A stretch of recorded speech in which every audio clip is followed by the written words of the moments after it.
Welcome to the Own It podcast with me, Nicole Holler, where we're going to talk about stuff to help you get out of your way, take charge of your life, and, well, other stuff too. Hey guys, welcome to another episode of the Own It podcast with me, Nicole Holler. I was talking to somebody the other day about her confidence, and I said, look, sometimes you got to fake it till you make it. I imagine you've heard that before.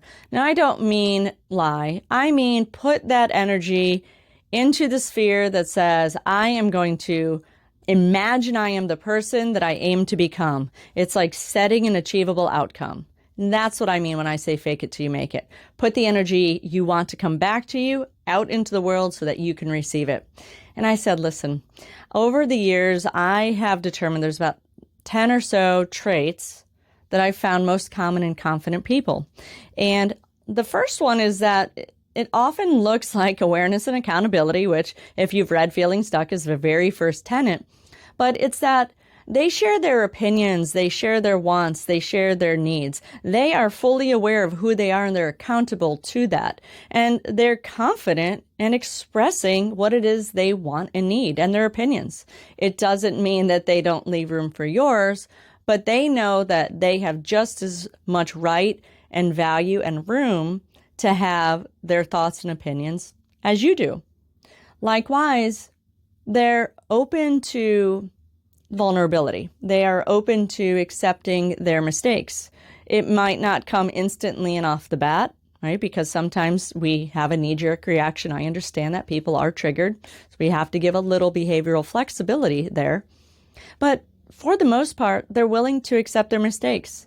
They want to be open. They want to be vulnerable so that they can connect with people in a confident way, knowing they don't have to be so guarded because they know who they are. And with that said, those types of people are supportive and they lift people up. If you're a confident person, there is never a need to use somebody else as a stepping stone. It should be your goal in life to help pull people up off the ledge rather than shoving them off. There's plenty of room on the ledge for everyone. We just have to figure out how to negotiate it sometimes. So confident people, they're supportive. They want to lift people up. I did a podcast about mentoring and having mentees and mentors. And those people are confident in their abilities, just like the mentee is confident in knowing that they have room for growth and they have a drive and desire to become a better version of themselves.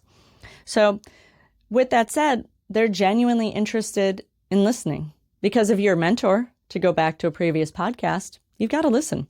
You've got to listen to the needs of your mentee. And if you're a mentee, you've got to listen to the advice of your mentor.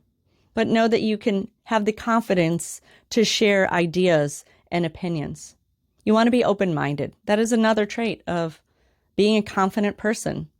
If you go into things through life and you're like, oh, this is just my thoughts and my feelings, and gosh, especially during political seasons, right? People are super close-minded. Their brows furrowed. They have their mind made up. That's it. There's no changing their mind, nothing. Somebody doesn't have to change your mind. But maybe you can be open enough to become empathetic to understanding their point of view. Open-minded doesn't mean you have to become them. It means perhaps you can understand them. Confident people, they believe in themselves too.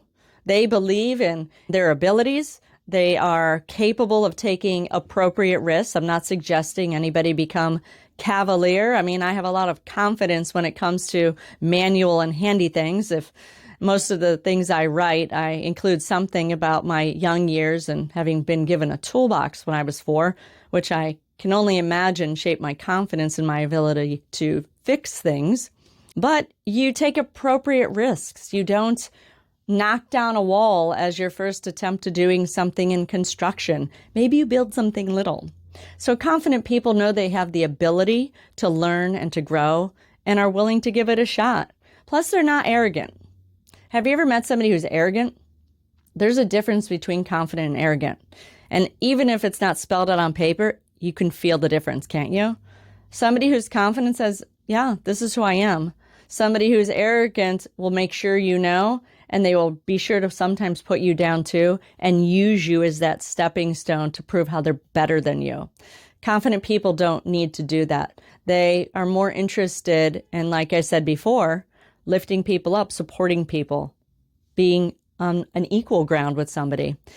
Plus, they don't personalize everything. If you're confident, like if you tell somebody who is confident, hey, I don't really like or appreciate this or that or the other, they should be more or less willing to hear what you have to say and be open-minded to what you have to say without personalizing it. It's sort of like that really difficult spot when people get laid off where you know you're really good at your job, but your ego's kind of hurt. You were just laid off.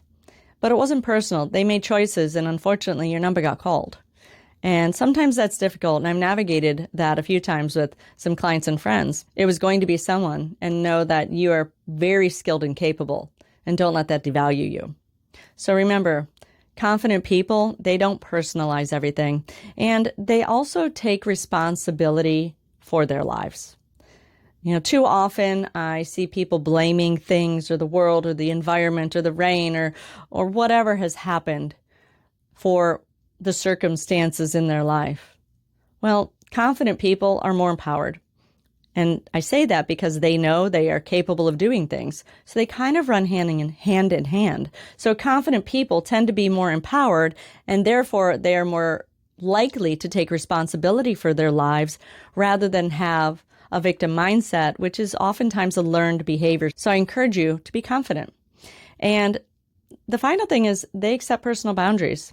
They accept that you may have a personal boundary. I've been on vacations with friends and been like, I'm going to go for a walk. It's like, well, what about me? Don't you want to go with me? It's like, no, I just want to go for a walk. It's not anti them, because sometimes people just need their own time. So confident people, because they aren't personalizing things as readily, they are more likely to be open and accepting of other people's boundaries. Like if I say, please don't come before 5, I mean it. My neighbors know when 9 o'clock hits, we're like, wrap it up. It's time for you to go. It's not personal. And they're confident in knowing that our relationship is solid. We just want to decompress and let the dogs out before going to bed. So when you think about confidence and if you're feeling a little blah, think about the sectors of self, which you've probably heard me talk about: the health and fitness, career, finances, spirituality, personal growth and development, friends and family, relationships. If you're feeling a little lack of confidence in any of those areas, is there anything that you can do to sort of fake it till you make it, to put that energy out that you need in order to bring back the confidence in that area that you want? I'm going to leave that for today. I hope you guys have an amazing day. And remember, this is your time, and you can find me at most social media platforms at Nicole Holler Coaching, as well as my website, NicoleHoller.com, where you can see more about any live trainings, webinars, coaching, podcasts, and so on. Have a great day.